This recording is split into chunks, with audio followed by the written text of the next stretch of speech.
Blood Myth: A historical account of the 1967 Daoxian Cultural Revolution Massacre by Tan-He Cheng. Chapter 12: The Aftermath of the 8/17 Massacre Mobilization Meeting. After the infamous 8/17 meeting, the ideas spread like wildfire. The supreme people's cause of the poor and lower middle peasants became a doctrine that communities wielded with deadly consequences. It was a name that suggested legitimacy, but in reality it meant that anyone labeled as a class enemy could be executed on the spot, with no trial, no oversight, just a group decision. The spread of the killings. As expected, the first victims fell quickly. In the days that followed, 5 brigades in Jiujiang and Qintan communes swiftly enacted their own judicial rulings. By August 21st, they had executed 13 people. With these first acts of justice, the killings gained momentum.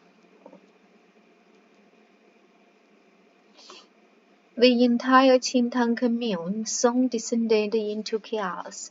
Over the next few weeks, Jiujia commune killed 36 people, 4 of whom were suicides. Qintan commune killed 75 people, 9 suicides. Mutian commune's killings would soon be recounted in the next chapter.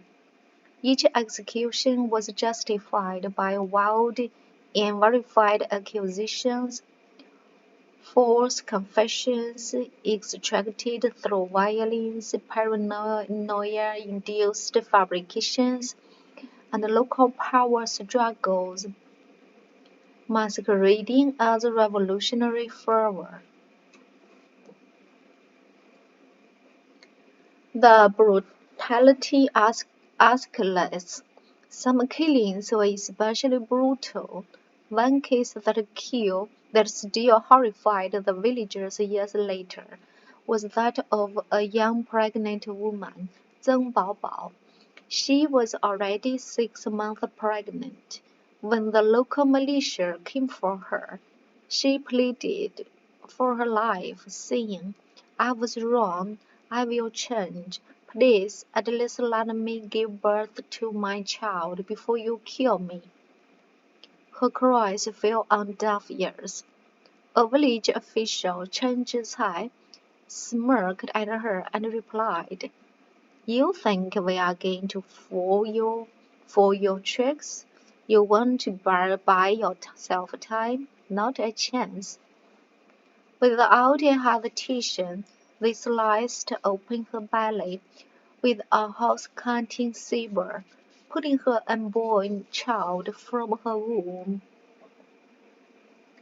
The infant was still moving, blood pooled in the dirt beneath them, as the crowd watched in stunned silence. The court had ruled and justice had been served. Zheng Baobao's death became one of the most infamous acts of terror in Qintan commune. The illusion of righteousness. But the killings did not stop. It was as if once the first drop of blood had been spilled, there was no turning back.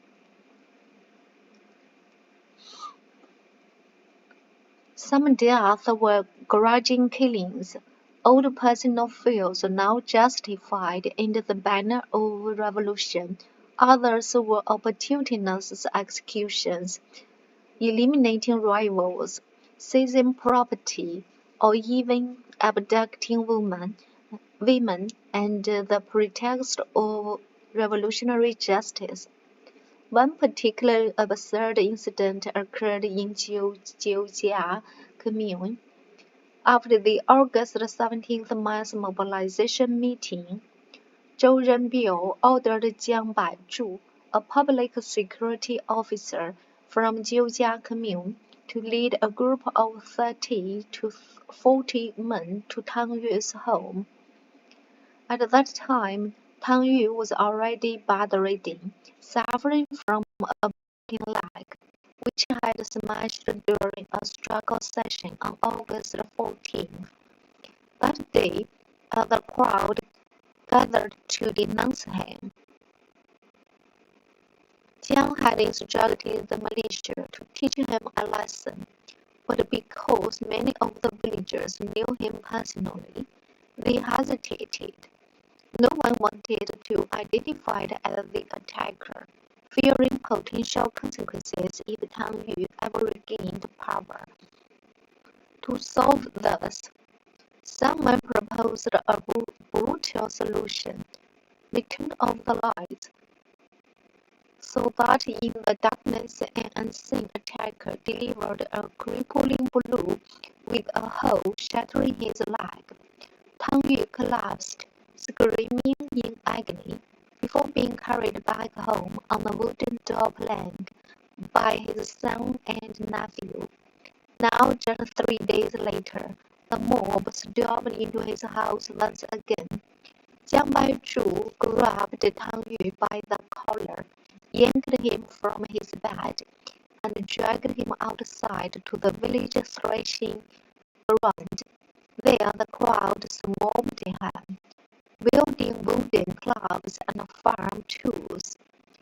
Beatings rained down mercilessly, turning his body into a mass of bruises and broken bones. He cried out in pain, but no one stopped.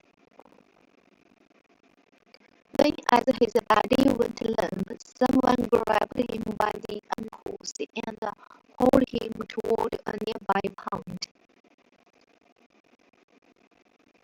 With a final heave, they flung him into the water.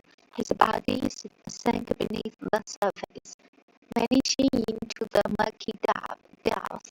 The killing had become a type of the shape side his legs